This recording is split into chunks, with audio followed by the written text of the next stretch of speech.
And we come back here, bro.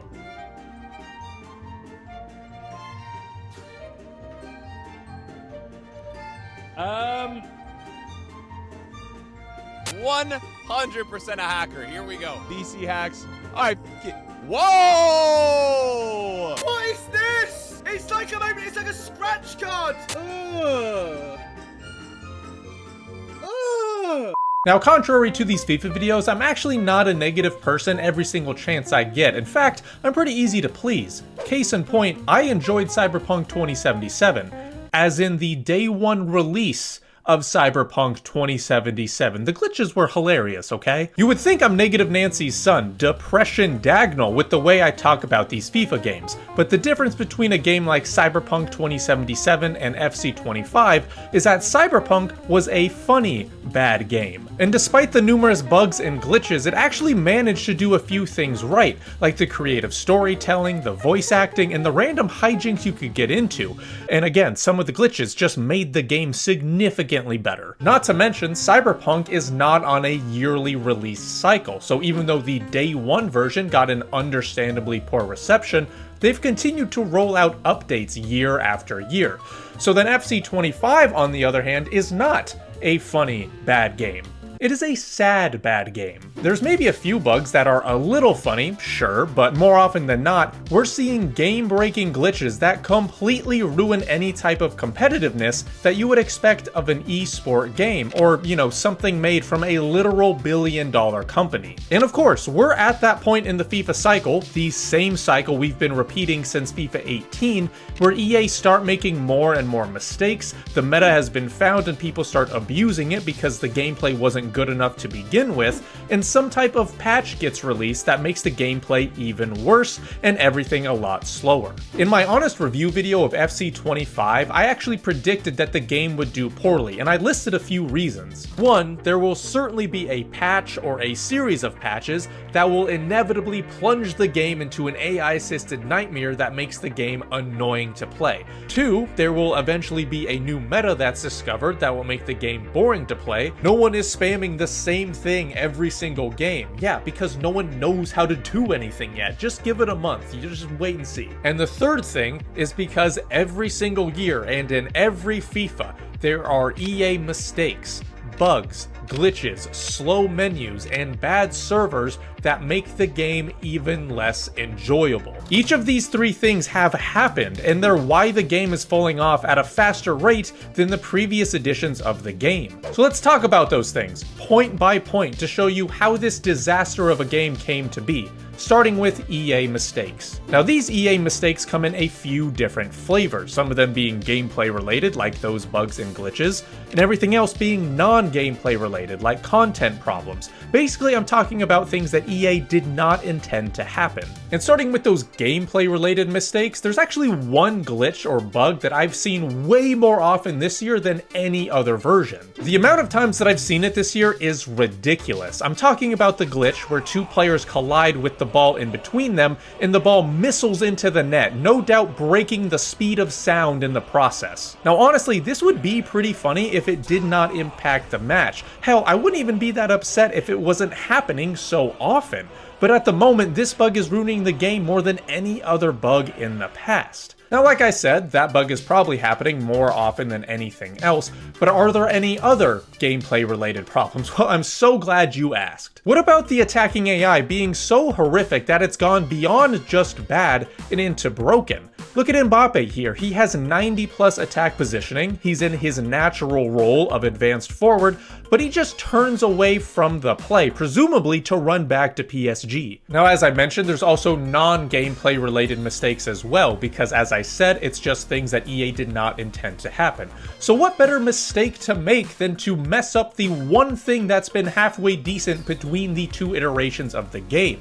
Evolutions. Even though this bug is now fixed, there was a fairly significant period of time when Evolutions was broken and nothing for the feature was released. I can't even imagine that I'd still be playing if the one thing that kept me in the game for as long as it did last year was suddenly broken in a game where grinding is a necessity. Moving on, even those who would still continue to grind had their biggest reason to play stop working, as rewards were not being sent out properly. I mean, if you take away rewards from FIFA players, they will absolutely send threats to the EA headquarters. And what's crazy is that I could pull out a grocery list of issues with other aspects of the game, like League SBCs not being well thought out, but I honestly think that this was something intended by EA because it forces the player base to spend more money or time on the game. All of these mistakes, from gameplay to content, have been a larger detriment than usual, and as I said, it's making the game fall off faster than ever before. Moving on to the meta. Now, this is obviously a staple in every single FIFA game,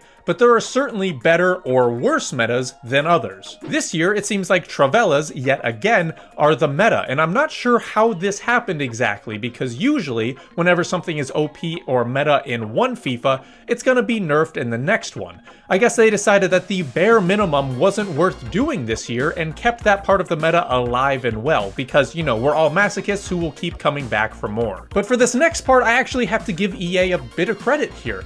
Now, the community consistently asks for throwbacks, and we actually got something like that for FIFA 23 with the soundtrack.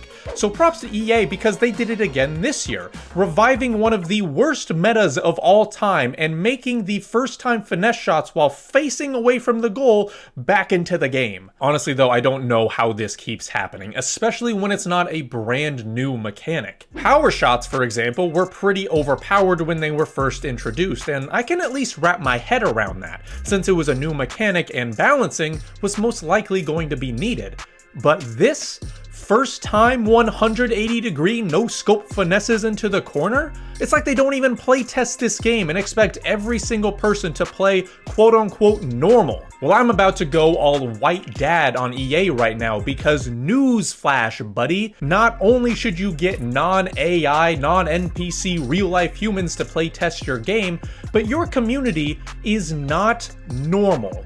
Why would you expect them to play normal? And not to mention, the groundwork of the meta has been the same for the past 5, 6, 7 years as well, often rewarding defensive, boring, and abusive gameplay with very few alternatives. So even if some of the newer mechanics were indeed fixed, it wouldn't even solve everything. Now here's the thing, I would obviously love if a video game did not have a meta or an overpowered mechanic, but that's difficult for any video game company, let alone a company as incompetent as EA Sports. So at the very least, I would appreciate some type of patch or adjustment to fix the game, but as we know, those first big patches tend to leave the game in a worse off state. Now the first patch typically has some hype around it because some of the bigger problems are said to be addressed and fixed. For example, one of the first patches looked to nerf Travelas, something that we talked about earlier, as well as nerfing 5 of the back formations, nerfing defending AI, and improving dribbling and passing. Lots of excitement was going around because people thought that the game was finally fixed. Wrong, wrong, wrong, wrong. Wrong, wrong, wrong, wrong. It unsurprisingly made everything worse because not only were some of these things that were supposed to be addressed not addressed, but they actually made some parts of the gameplay extremely slow and unresponsive. And this isn't some sort of placebo effect either. There were multiple big name content creators asking what the hell happened to the gameplay. Now part of it is yes, the gameplay does indeed get worse because more people get on it the day of or after a patch to test the game, thereby slowing down the servers for that game. And the thing is, I would be upset about that, but Little Nibbles here is just running as fast as he can to power those servers. I can't be mad at him. The other part that makes everything worse after the patch is that the few broken mechanics that aren't able to be patched get even more understood and more popular, meaning everyone and their mother starts to do them, which decreases the skill gap and the enjoyment levels. Now, in that FC review video, I did correctly predict that the game would fall off, but I didn't list all of the correct reasons, because one of them I didn't even mention because it had not been so widespread before, and that reason is the hackers. Whether it be forced speed-up lag on a content creator who I'm sure has some of the best internet in the entire country, or someone giving their player abilities only seen in Mystery Ball, the hacks this year have been out of control. It's even gotten to the point where those on console are playing against hackers more than just a couple times the entire FIFA cycle. And this tweet is such an encapsulation of the problem right now. You have the gameplay that's terrible. You have more and more people being driven towards cheating. You have EA who is so apathetic that they haven't even addressed the situation, let alone fix it. And then you have those scumbums who are so desperate to win that they are hacking in rush. Now, most of the time, it's not good to compare yourself to other people. But this is the exception. I want everyone to know that no matter how bad you feel about yourself, no matter how bleak everything may seem, your life isn't as bad as whatever drove this person to hack during a non-competitive, off-brand game mode in a failing sports game. Let's be honest, and I mean really honest with ourselves here. Did we really expect anything to change? Insanity is just trying something over and over, thinking that the result will change. But you can also say insanity is expecting EA to create a half-decent product when one has not been made in 8 years. If this is not your wake-up call, then I'm not sure what is, because if we do not hold EA accountable, then these guys are going to be the ones that speak for the community. The player pick animation is such a W. Shut the f*** up, dog, you f***ing skunk!